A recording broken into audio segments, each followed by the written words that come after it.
আসসালামু আলাইকুম, সবাই কেমন আছেন? আজকে সারাদিনে পাখির রুমের কাজ করতে এসে আসলে একটা ভিডিও আপলোড দিতে পারিনি। আমি যে এখানকার যে সেট আপটা ছিল আমার ককাটেলের, এটা পরিপূর্ণ এখান থেকে আউট করে এখানে নতুন করে আবার সানকুনুরের যে খাঁচার সেট আপ এটা দিব।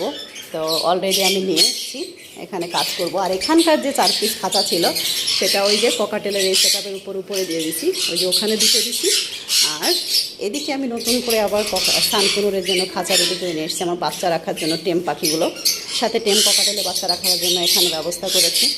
আর ইয়েলো রিংনেকটা এখানে রেখেছিলাম, পরে আবার এখানে ট্রান্সফার করেছি। আর বাকি একটা খাঁচা উপরে দিয়ে দিচ্ছি, ওটাও ককাটেলের খাঁচা, ওখানে ও ডিমে বসে আছে অলরেডি, বেবি ফুটবে।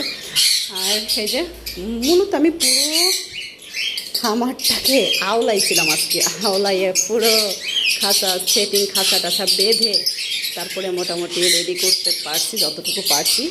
এখন আবার ইফতারির সময় হয়ে যাচ্ছে, তারপর রান্না বাড়ার কাজ শুরু করেছি। এখন আর কিছু করবো না, ইনশাআল্লাহ আগামীকালকে আবার যদি পারি তাহলে এখানকার সেটআপটা রেডি করব।